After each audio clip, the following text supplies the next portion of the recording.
Namo Sang Hyang Adi Budaya, Namo Buddhaya.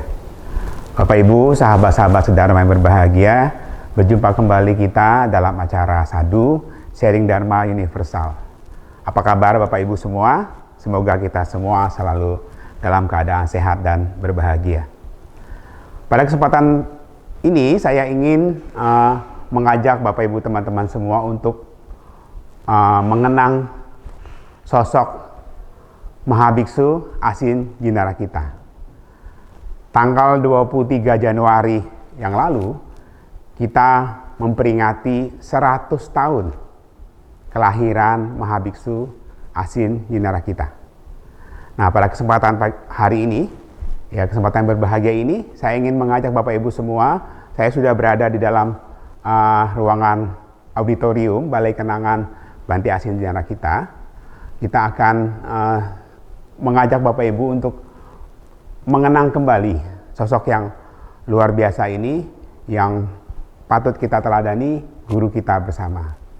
Nah, saya ingin memulai dengan mengajak Bapak Ibu ke sisi sebelah sini.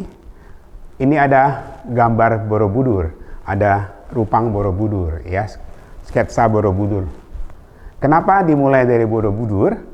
Karena Bante Asin Jinarakita memang mengembangkan agama Buddha Indonesia, agama Buddha Nusantara, agama Buddha yang pernah besar dan pernah jaya di bumi Indonesia. Bukan agama Buddha dari luar yang dikembangkan di Indonesia. Borobudur, kita belajar sejarah tahun 1953 pada saat beliau masih menjadi Anagarika Te Buan An. Beliau memulai membangkitkan kembali agama Buddha di Indonesia. Di Waisak 53 itu mengumpulkan sekian ratus orang untuk mengadakan puja di Borobudur. Itulah awal kebangkitan dari agama Buddha di Indonesia. Bapak Ibu, teman-teman mungkin bisa melihat di sini ada beberapa bukti-bukti sejarah yang dipajang di sini. Salah satunya ini foto di mana tahun 53 di Candi Agung Borobudur, ya, Waisak pertama setelah sekian ratus tahun sejak runtuhnya kerajaan Majapahit, agama Buddha tenggelam. Inilah titik awal kebangkitan agama Buddha di Indonesia. Setelah itu beliau kemudian belajar dengan seorang guru, seorang mahabiksu yang sangat luar biasa, yang dikenal dengan nama Mahabiksu Pencing, Pencing Lauhesang, atau Arya Mula. Beliau adalah guru pertama dari Bante Asin Jinarakita yang mengajarkan dasar-dasar agama Buddha kepada mendiang Mahabiksu Asin Jinarakita. Tetapi karena Pencing Lauhesang ini, Mahabiksu Arya Mula ini tahu bahwa Bante Asin Jinarakita itu memiliki kekhususan di dalam latihan meditasi, maka beliau kemudian mengutus muridnya ini untuk belajar, dikirim ke Birma untuk belajar dengan seorang mahaguru meditasi yang juga sangat terkenal, Mahasi Sayadaw. Nah, di sini juga kita ada peninggalan membuat satu tempat khusus untuk mengenang Mahabiksu Mahasi Sayadaw. Ya, di sini ada beberapa foto-foto, ada sketsa. Ini adalah guru kedua Sukong, Bante Asin Jinarakita, Bante Mahasi Sayadaw. Oke. Nah, disinilah beliau belajar banyak mengenai agama Buddha dan meditasi. Walaupun tidak lama, walaupun waktunya hanya 1 tahun, tetapi belajar dengan sangat intens di Birma dengan Mahasi Sayadaw. Dan sepulangnya ke Indonesia, kedatangan beliau itu sudah sangat ditunggu-tunggu. Ya, kehadiran kembalinya Bante Asin Jinarakita ke Indonesia itu sudah ditunggu oleh murid-muridnya. Yang 53 itu sudah dimulai dengan gaungnya Waisak di Borobudur itu, dan murid-muridnya sudah mulai banyak gitu ya. Pada saat 55 itu pulang ke Indonesia, beliau kemudian membentuk yang namanya PUI, Persaudaraan Upasaka Upasika Indonesia. Kemudian di tempat ini kita bisa melihat bahwa ada satu relief mengenai Sang Hyang Adi Buddha, ya. Ada juga bukunya, ada beberapa candi-candi di zaman-zaman lampau, termasuk candi yang sekarang berkembang itu yang sudah mulai diketemukan dan digali lagi, Candi Muara Jambi dan Candi Muara Takus yang ada di Sumatera, peninggalan dari Kerajaan Sriwijaya. Ini adalah bagian dari yang saya tadi sampaikan di awal, bahwa Sukong, Bante Asin Nyerakita ini memang mengembangkan agama Buddha Indonesia. Agama Buddha yang memang sudah ada di Indonesia, pernah jaya, pernah besar, dan nilai-nilai itu tetap masih ada hingga sekarang. Yang perlu kita gali lagi, yang perlu kita lestarikan. Bapak Ibu teman-teman semua, Bante Asin Nyerakita ini adalah orang yang sangat luar biasa. Sejak beliau pulang pertama kali dari Burma di tahun 55, kemudian membentuk PUI itu, beliau kemudian berkeliling ke seluruh Indonesia. Banyak sekali tempat-tempat yang beliau singgahi seluruh Indonesia.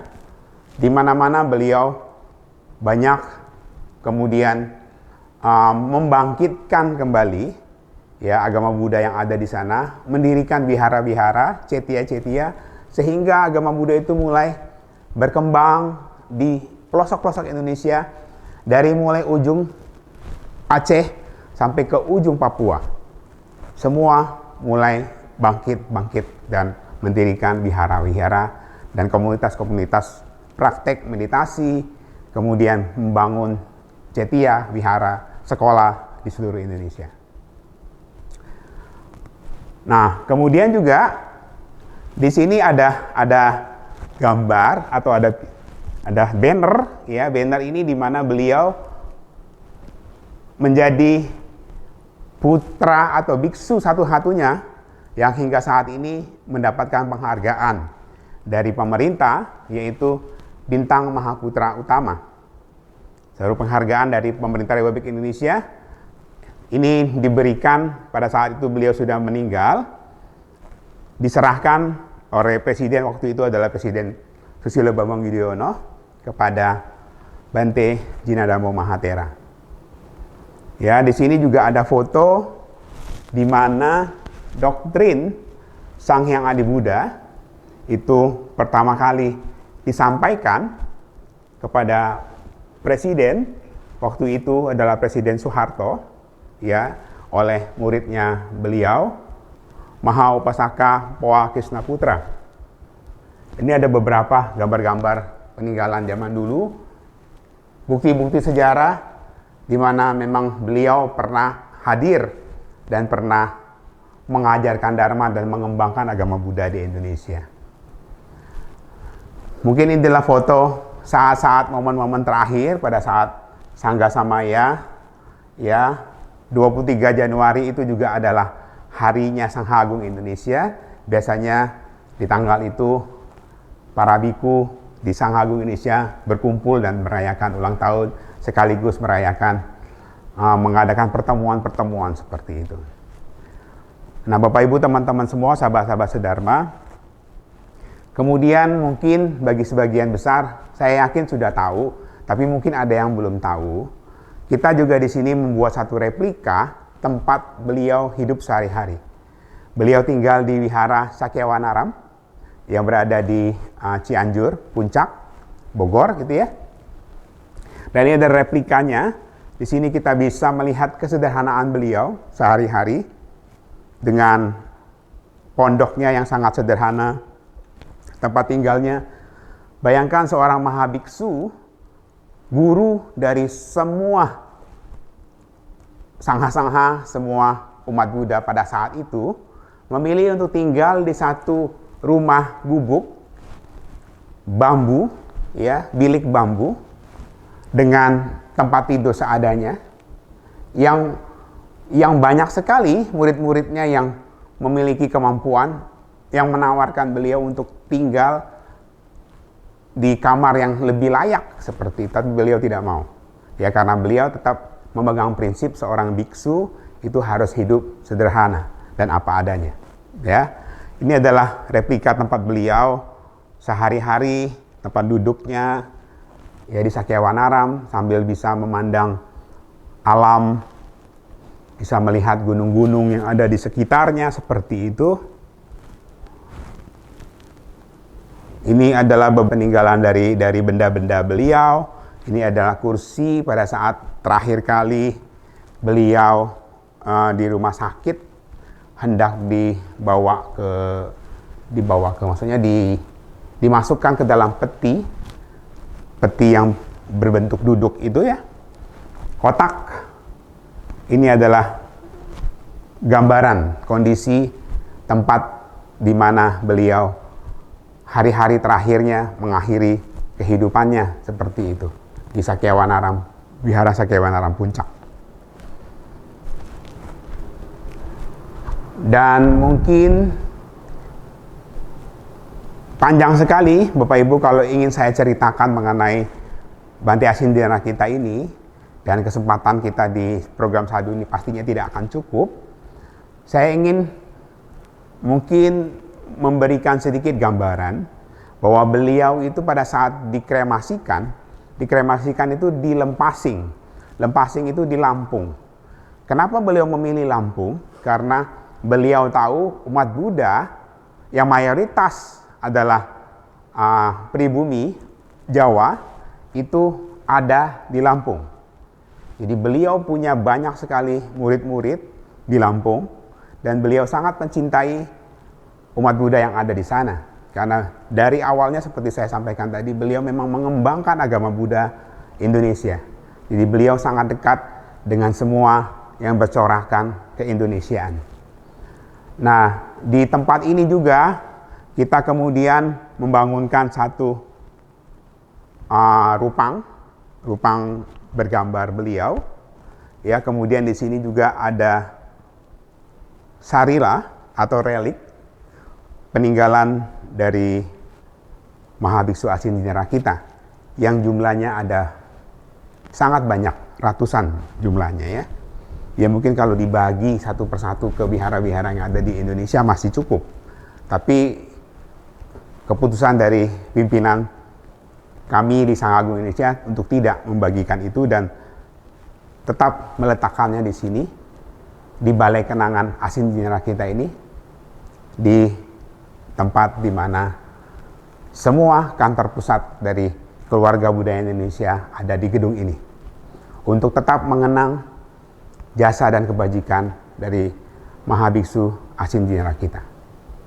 Bapak Ibu, sahabat-sahabat sedharma yang berbahagia, 100 tahun sudah berlalu ya, sejak kelahiran dari Mahabiksu Asin Dinarakita, Tebuan An, hingga sekarang. Kalau kita hitung dari tahun 53, awal kembalinya bangkitnya agama Buddha, ke tahun sekarang 2023, itu berarti sudah 80 tahun. 80 tahun berlalu. 80 tahun atau 70 tahun? Berlalu ya kebangkitan agama Buddha di Indonesia. Dan kita sekarang masih mengenal Buddha Dharma. Kita masih bisa menikmati ajaran Buddha dari berbagai tempat, ya. Perkembangan agama Buddha sekarang pun tetap masih berkembang dengan baik. Itu semua berkat jasa beliau, Bante Asin Dinarakita. Mari kita menjadi siswa-siswa Buddha, murid-murid yang mengenal atau menghargai jasa-jasa kebajikan dari guru-guru kita, guru-guru spiritual kita, sehingga kita bisa menjaga agama Buddha Indonesia ini menjadi lebih baik lagi. Semoga kita semua selalu sehat dan berbahagia. Semoga semua makhluk hidup berbahagia. Namo Sang Hyang Adi Budaya. Namo Buddhaya.